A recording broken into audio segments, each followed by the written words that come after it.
Live. I think we're live right now. We're on together. Let's get started.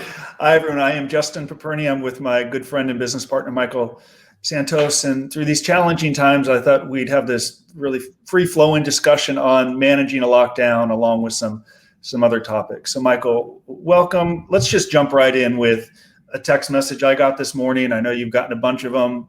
Message I got basically said, Justin, my husband's on lockdown 21 hours a day. How do you manage a lockdown? How long will it go on, and what does that look like? So can you shed some of your expertise on how to manage a lockdown in prison? So thanks for having me. We're partners and we're eager to help people understand things during these challenging times. And lockdowns are just part of prison life, but apparently now it's also part of American life as tens of millions of people are coping with this challenge of living in confinement. Living in prison is kind of like living in a microcosm, and the work that we did in prison really conditioned us to be okay during this difficult time. We work from home and we can help, and that's what you really have to do while you're in prison. So I think your question for me was, how do you manage it? Is that right? How do you manage it? One, for example, was your first lockdown, and how did you manage it? And did you grow lockdown by lockdown? Some strategies perhaps that people can follow when they're thinking, am I going to get this illness? If I don't get this illness, how do I manage? What do you do for 20 hours? I can't go out on the yard. I can't read. I can't visit. I think a lot of people are just feeling utterly hopeless and depressed. And I know from your experience and some number of our clients, there are productive things you can do while on a lockdown. So I'd love to just hear some of your thoughts on that subject, because it can't be. It can't be easy. It is easy because it's all in your mind, and it's understanding that if you're in prison, there is no difference whether you're, in my opinion, if you've got a strong mindset, whether you're locked in a solitary cell or you are on a general population. I didn't have that mindset when I started the journey. Back in 1987, I was a very young man and didn't know how to serve time at all, much less in solitary confinement. So you asked me quite a few questions like, what was the first time and how do you stay productive? Let me just tell you about the first time and then contrast that with the last time. So the first time I was locked down was in 1987.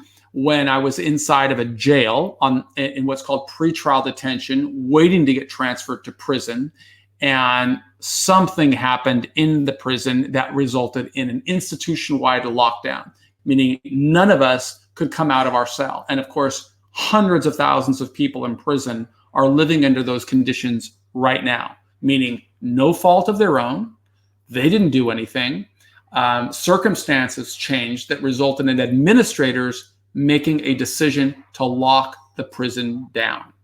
And so what that means is you are confined to a very specific area within the prison. In my case, at that time, on that first time, I was locked in a cell. And to put some perspective for somebody who's just coming into the system, that would mean the equivalent of just, if you want to get the real world experience, go into a closet and close the door and just hang tight. For 20 hours. No, for 24 hours. 24 hours. You're at a 20-hour, but there's generally 24 hours in a day, right? So you're there the whole day. So there's no getting out, right? When there's a lockdown, because a lockdown is a lockdown, and you can't come out. Okay, so what does that mean? That means your meals are coming to you while you're in the jail. That means you don't leave the cell, and you may be sharing that cell with 2 people, with 5 people. There were circumstances during my journey where I was locked down in a cell that is designed for 1, but because of circumstances that are beyond my control, there were 5 people in there. 1 sleeping under the bed, 1 sleeping by the toilet, 1 sleeping in a lower bunk, 1 sleeping on an upper bunk, and another 1 squashed around there. That's 5 people in a closet that is designed for 1 person. That is the reality of living in prison. You don't control certain things, so that you have to have a mindset of how do you do it. And My first time I was in a cell by myself. This was in 1988 when there were, say 87, when there was fewer people in prison per population. Today it's much bigger. How do you, I didn't know how to do it. So what did I do? I read, right? I would read books, and by reading books, you could kind of escape. I would do push-ups. I would, write letters home. I would just try to keep my mind active, and you would just think about what can I do given the circumstances of my life to be productive. Would you give advice to someone who's, you could see struggling? For example, over the weekend, I got a message from a client's wife who said he's on lockdown, he's doing pretty good, he's upbeat, but some of the other guys are really struggling. They're depressed, they're down, they're angrier at staff than ever. They're not visiting. It's incredibly difficult. And the wife asked, should he offer some advice to them? He's only in for a couple of years. Some people can find it off-putting. So clearly you had a path to manage your way through a lockdown. What would you offer advice to other prisoners on how they could do it, or would you suggest not in the beginning? Not if we're still talking about that first time, not in the beginning, because in the beginning I was so new. I was a neophyte. I didn't understand jail or prison or sentences or preparing or any of that. Yeah. It wasn't until I really developed this methodical plan of figuring out how to climb my way through, a period of difficulty and struggle. And then, yes, I would build relationships and build a level of trust with other people where they may ask me, how do you do it? And I would strive to be productive. Yeah. And so in fact, it was inside of a jail cell where really I read the book that really transformed my life. And it was a difficult book for me. It was Plato's Republic. And while I was reading that book, I found that I've got a very bad vocabulary. I had not done well in school as a young adolescent, and I didn't pay attention. And because I didn't pay attention, when I came to reading a book that has lived for 2,500 years, every paragraph seemed like I was getting 7, 10, 8 words that I didn't understand. So that led to the next path. Oh, I learned that if I want to grow stronger in here, I'd better learn how to communicate. And that became a method for me to bring a level of liberty into my life. I'm going to develop my vocabulary. And it led to a phase that really helped me throughout the entire journey. So something you did, and I think something we try to encourage our clients to do, is we've written for a long time that imprisonment can be harder on those that love and support you. It can be harder on the loved ones.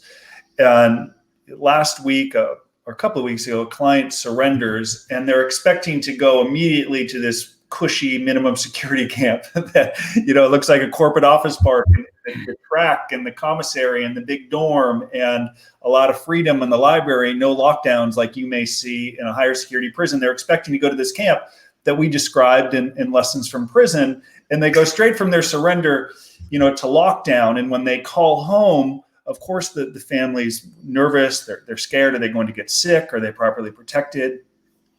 If I understand the idea of purging and want to speak openly and honestly, but some of the calls are driving the families into a total panic. So can you talk about managing expectations when calling home, managing that, the experience, possibly without creating more heartache and stress for the family who's already freaked out because you're in jail? Sure. Yeah. But first, before I do that, I want to welcome Landy Pinkard-Papazian. Yeah. I don't know if she's a client of yours. Or what we didn't announce this to anyone. We literally just went live, everyone, a few minutes ago with no announcement. Michael and I are going to do a lot of these, but Landy made this comment that said, prisoners do not bring the virus to the prison. It's the staff. My question is, do you know Landy, or did she just organically come into this? I don't. I think she's just a fan of our Facebook page. Landy, first of all, welcome. And thanks so much for pointing this out.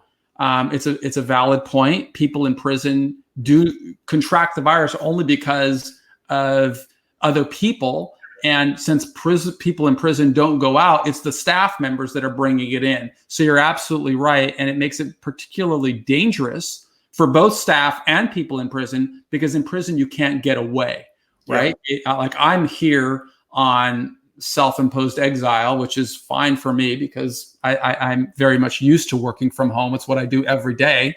But for other people, it's very much a challenge, and it's not a possibility for a prison staff member. So they're out going to the gas station, they're going to the grocery store, they're doing whatever they have to do, and then they're coming into prison, and they're making it possible for people in prison who cannot get away. They do not have the option to get away, which makes for an argument of whether there should be policies in place during this pandemic to let people at least give them a reprieve where they can serve their time at home and be on isolation with their family instead of being exposed to every staff member that comes in. So really appreciate you, Landy, for bringing that point up.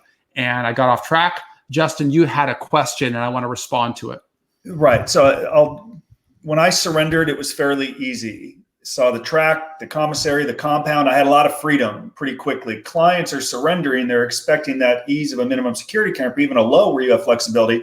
They're going straight to their surrender to a lockdown. Even clients that went in for a few weeks ago, had a few days in the camp, boom, they're in lockdown. And mentally, it's difficult for them to take. And then when they do call home or email, it's easy to purge and share how difficult and miserable and hard it is. And then it's making the family even more concerned and scared than they already were. So I want to encourage people to lie and make believe that it's easy, but there are aspects of confinement that are uncomfortable. So if you could touch on that call home and helping them understand for soon-to-be prisoners and anyone that this is harder on the family, and some tips for family to manage their loved one calling home stressed out, I'm freaked out, I'm on lockdown, what am I going to do?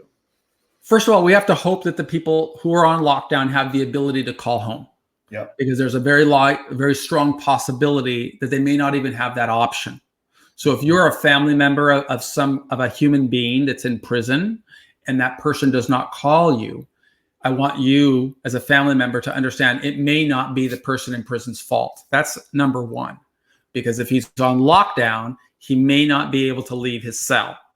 Number two, if he's in a minimum security camp where the phones are over here, but the beds are over here, he still may not be allowed to walk to that bed. That may be a security precaution that administrators impose. We don't want people moving. And so they may say you can only leave your bunk for a 25-minute period during this window, or this tier can only leave, and we're only going to let 10 out at a time to go shower and to go use the phone. Mm-hmm. But that may only happen every few days, because during their hypersensitivity to an issue like this, they are going to limit the number of staff members that can come in. They are going to likely limit the amount of time you can get away from your area. All of that is part of this whole prison approach to social, what's it called? Social distancing? You know, it maintains 6 feet, please. It's social distancing. Okay. So whatever the case is, it's going to be very specific to the institution. In a low, and you'd mentioned, yeah, I pulled in and you saw this minimum security camp. You know, the reality is you don't know what's happening.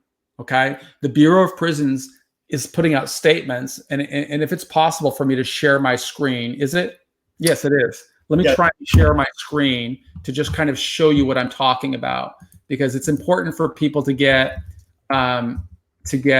real information. So I'm going to go back to the section. I'm going to share my screen, and I'm going to show you where to go.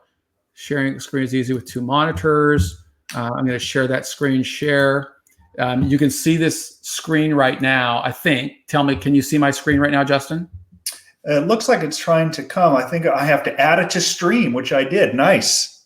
Okay, so can you see my screen? Yeah, we all can. Okay, great. So I'm on the Federal Bureau of Prisons website, and I would go to the homepage, and it's going to talk about statement from the director managing, COVID. Okay, statement from the director, response to COVID-19 pandemic, and they're going to be talking a lot about how great they are and the amazing work that they've done to limit the spread of the virus. That's generally the type of messaging that you will get on the BOP's website. We are awesome. We're doing amazing work. Yeah. And of course, family members don't necessarily have that same approach. Yeah. We could talk about this action plan right here. Okay, what are they doing? Well, we know that they've stopped visiting. Okay, We know that they're saying that visits are going to be suspended, probably for longer than 30 days. Yeah. They talk about inmate movement. Now, my English may not be that good, but it says in here, all inmate facility transfers will be suspended for 30 days, at which the suspension will be reevaluated. Okay, so let's go ahead and take a look at what's real time coming from the prison system. And you know that I wrote a post about this morning. And so this is real time messaging from people in prison. And let's go back. I want to go to the whole mailbox and check the inbox. And let's just take a look at this, what I got today. Wish I could block this name out, but I can't. Hope you're doing well. She's writing about the coronavirus stuff and what's going on in that prison. And I will publish very detailed responses to each of her questions. But she's talking about, hey, they're saying they're not doing transfers, but we're bringing over campers into the low, and she's in a low security prison in Dublin. They packed in so many new people, multiple buses. They're moving people from unit to unit, even though we were supposed to be separated. They're bringing over campers, doing all kinds of craziness, and bringing 2 more buses in tomorrow. Meanwhile, 2 weeks ago, they sent out a notice that they weren't doing transfers between institutions. We got a bus of 40 last week. They brought over 70 inmates from the camp, and we're getting 2 more buses together. So you see the messaging that the people are getting from the Bureau of Prisons isn't necessarily the same thing that people in prison are getting. Well, I bring this to your attention to say, this is the world that you have to kind of anticipate. Justin had a very charmed experience through prison, in good times, nice place, didn't experience any of that kind of thing. These are different times. And you have to expect that your loved ones may be in a situation where they don't have the ability to call you, number one. You may be getting information from the Bureau of Prisons that is somewhat different from what your loved ones are experiencing, okay? And you should be able to use the tools that are available to you, whether it's core links like I just showed you, where an inmate can write to their loved one at home and their loved ones can respond to them. But you have to understand, your loved one may not be able to see that for a day or 2 days or 5 days. We don't know. Mm-hmm. What we do know is that the person in prison has to develop the mindset to say, okay, I live in this world. I've got to figure out, how do I function in this world? So how do you do that? Well, if you have access to books, that helps. If you can do what I had to do, I need to develop some skills. For me, it was learning how to develop my vocabulary, then learn how to understand, how do I string these words together into sentences and sentences into paragraphs, and how can I share what I am doing with my family?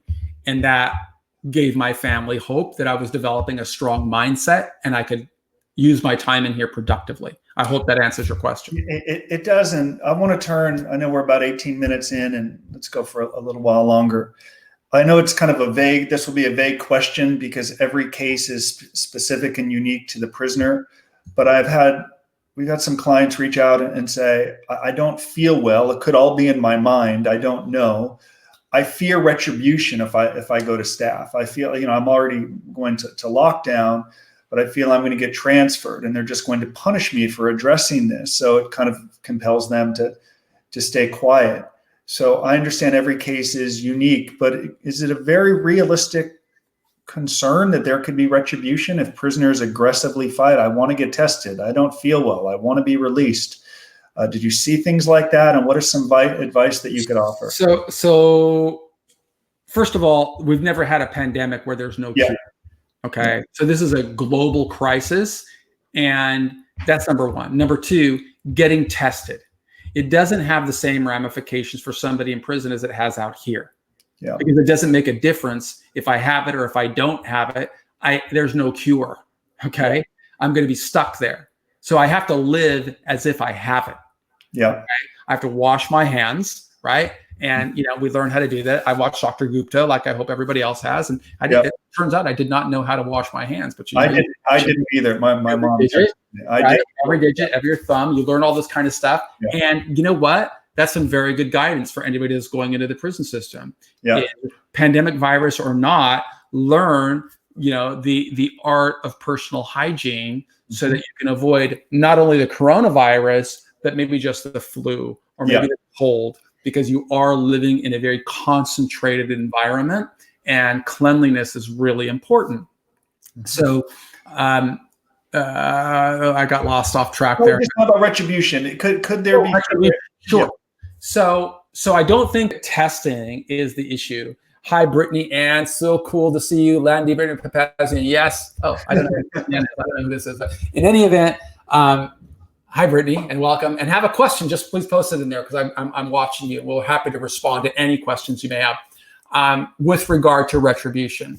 Certainly, a person in prison is still a person, and that person in prison has emotional needs, and they're not only worried about themselves, they're worried about their children, they're worried about their wives. They can't communicate. There is no visiting right now. Mail is going to be interrupted. Access to email is going to be interrupted. So massive amounts of complications. And of course, the natural response for a lot of people is to act out. And what is important to recognize is if you don't have a deliberate strategy of what you're doing, there very well could be ramifications such as transfers. In this particular climate, it is so unpredictable of what will happen. I don't know. There's a phrase that we used to talk about. It's called therapeutic litigation. If you're just doing this for therapy to help yourself feel better, it's probably not a good idea. Every decision that a person makes in prison to be successful in prison should be deliberate. It should say, I'm doing this. I understand the risks and the rewards. I understand the likelihood of having success with this ask that I am making. And I also understand the opportunity costs, the threats, and the opportunities that come with every single decision I make. During a crisis, you can be absolutely certain that staff members are going to be concerned about staff members first, not people in prison. Yeah. So it's up for the person in prison to develop a very strong mindset and a very strong strategy to realize I can't control what's going on around me. All I can control is my response to what's going on around me. Staff members may say there's not going to be any prison transfers, but there are prison transfers coming every day. Yeah. Staff members may say there are not going to be I don't know. There's so many things that we have to, living in a lockdown, we have to understand I can't control it. All I can control is how I respond to it. And as a family member, to the extent that a family member knows that their loved one is strong, it's easier on the family member. To the extent that the person in prison knows that their family members understand if they're not calling, if they're not writing, if they're not communicating, it's probably not the person in prison's fault. It's the situation in there. Brittany Ann has a question. Hi, my fiance is in a state prison in Pennsylvania. Wonder if it's Graterford. They just ordered a quarantine for all state prisoners in Pennsylvania. This is the hardest thing we've been through in the 3+ years he's been gone. Certainly can understand that, Brittany, and would encourage you to visit the Being Resilient Facebook page, where we encourage you to post how you are responding to it, because what you're going through, many people are going through. And my experience is that people who understand how to grow through struggle frequently can grow stronger by learning how others have went through it. Certainly that's Justin's experience. And maybe you want to talk about what Landy's talking about.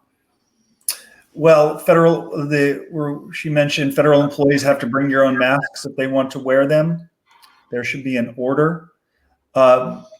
Actually, Michael, I've heard that a number of guards, they're not even wearing them. So perhaps it's subjective, or they can wear them if they choose to. They don't have any. Yeah. You all watch the news. You just moved, so you don't have internet. But there's a crisis in the country. There's just not enough masks in the hospital. Yeah. So prison people are not on the high list of who's going to get the masks if there are not enough masks. Yeah. Right. If they don't have them in the hospitals, prison guards aren't going to have them. And prison guards are still going to be shopping in stores and still going to be going to gas stations and still going to be living their life. And whatever they contract, they're going to be bringing it into this population of people in prison. And it's very sad.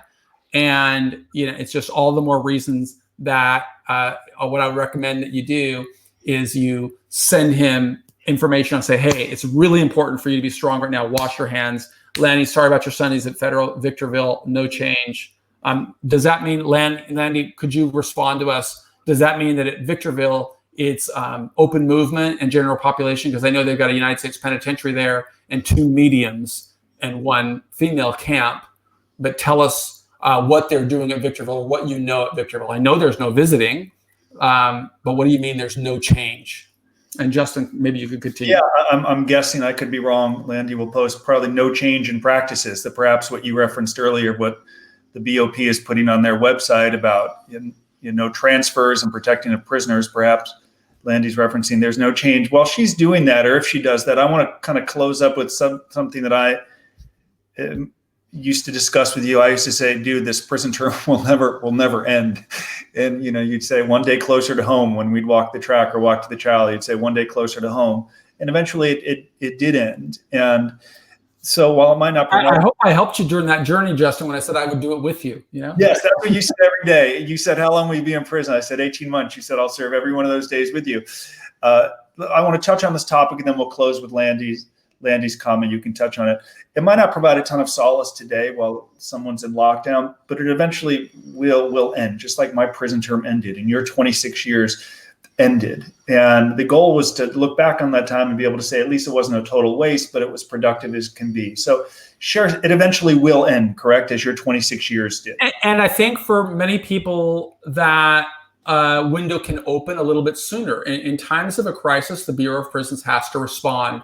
And as I said, I don't think they're going to do it out of any great compassion for people in prison, but it's staff members.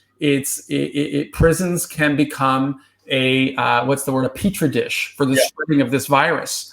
So there's a possibility. In fact, the Attorney General made a statement that said he was going to work with administrators to open opportunities for people to get out of prison earlier, whether it's to go to home confinement or something along those lines. Now, I don't know, Landy or Brittany, whether either of your loved ones will qualify for those types of changes or when we will even see those types of changes. We have to remember there's a whole ecosystem built around the prison, and that ecosystem kind of is designed to keep people locked in. But with a pandemic, particularly a pandemic that is the first one we've ever seen on the planet during our lifetimes, other since I heard about the 1918 flu, but not many of our viewers were around back then. Yeah. It is important to recognize there can be changes right now. I know of many people in prison that are moving the courts to address their personal health and talk about constitutional violations, that this could be cruel and unusual punishment to subject us to an environment that could be life-threatening. So I would love to see those types of changes. Don't know when or if we will see them, but it is a changed environment. That said, whether the external forces open the gates and allow people to come and serve at least this crisis time at home or not, in my experience, Tuesday comes after Monday. It's happened, pretty much my entire life. Every Monday there's been a Tuesday, and then a Wednesday, and then a Thursday. And what's happening, our calendar pages are turning. And those calendar pages are helping people get closer to home. Mm-hmm. And, we just want to get through it strong with our dignity intact, and want to just say one more time that I encourage you to visit our other Facebook page, Being Resilient, and to share your stories. If you're going through a struggle or a challenge right now, share your story of what you're experiencing and how you're going through it. And we would love to just profile that. So I just saw a couple of more comments there. I made a little note to visit the Being Resilient Facebook page. And I know, Michael, this is the first of many Facebook Lives that we'll do together. We'll do some separately. But I think we can commit to producing a lot of content around this subject and really all others related to sentencing, prison, and of course, managing this horrific pandemic. Yeah. And if you're at home, this is a great time to kind of reinvent yourself and think about it. It's one of the things that prisons really conditioned both of us to do. We've recognized that we've got to figure out ways to be productive and industrious regardless of where we are. Prison conditioned us for that. I'm sure it's if you use our books or our literature, You can use that to teach and inspire your loved ones while you're in prison. And Justin, maybe perhaps you should provide them with a link to our bookstore so they can get the kind of books that will show their loved ones how to prosper in prison. And I would recommend that you put that link up there because I don't know how to do it. Yeah, for now, all of our books. I'll send you the link. I'm going to put Resilient Courses, Michael, because I know all our books are there. Let me just, I think that's where you should send them. And we're going to refine this and work on this, but count on us as we work on it and refine to continue to produce really. So the problem, so I want to send you the actual, Justin, see if you can send them to this link. I'm going to text it to you. Okay. And you can plug it in there. So they go to the right place because Resilient Courses is a huge place, although we offer a lot of free content right there. You could just have them go to, I think even the store on White Collar Advice would take you there, but it's actually the store is where you want to go. And if you let me share my screen, I could walk them through it one more time, or you could share your screen, share screen. I'll let you do it if you can share it. I can share screen and let me know if you see my screen. Do you see my screen? Yeah. I have to click the button. This is new. I had to click it and I did. Okay. So you see their store. This is Resilient Courses right here. If you went to the link that Justin provided, these are all of our books. And what these books we wrote them for are for people who are going into the system. You can see Justin there with Dr. Phil and other places, but there's a lot of free content here for people. Of course, people in prison don't have access to it. So we would encourage you to visit our store, which is right there on the top. And you can go to the store. These are courses that we help people prepare for prison and grow. But we've got a lot of books here. And this is Justin's book, which you can actually get the digital version for free on this site. This is a book about managing higher security prisons. This is a book about growing strong through a long journey. This is how to get through a single day. This is how preparations in prison lead to success after prison. Lawman is our friend Sean Hopwood about how he used time in prison to become a lawyer. Here's Justin's book on preparing and going through the prison. This is a book Justin has on developing reputation management, and there's just a lot of content here that is specific for people in prison, and we would encourage you to share that with your loved one so that they are on a pathway to getting better. And I'm going to share it one more time. I wanted to share also the Facebook page because you'll also see right there a Facebook page. Just go to the Facebook page, and we would encourage you to be sharing your story about what's going on in the prison. And that Facebook page is just called Resilient Courses. I think Justin put the link in it. But if you click on this link, this is not about Justin. It's not about me. It's really about people that are going through challenges and how to do it. And we would encourage you to share your stories because this is all about facing a struggle and overcoming it. And we write a lot of content every day to help people understand it. And we know it's a tough time for you, but we also know there's a strategy to get through. Time passes, and we want your time to pass in the most productive way possible. And we want to thank you for being a part of our community. And thank you, Michael, for sharing all of this today. I look forward to, I think it was a success, our first Facebook Live on White Collar Advice and talking about it. So we'll do it again soon. And I'm going to, this will record. I'm going to post it on our websites too, and we'll just keep doing it. So thank you so much for sharing with talking to us today. And Landy, yes, these will go directly from Amazon to your son in prison. So thanks for asking. Connect with us, share, and count on us as a resource to give this free content away to as many people as possible. Thanks. Thanks, guys.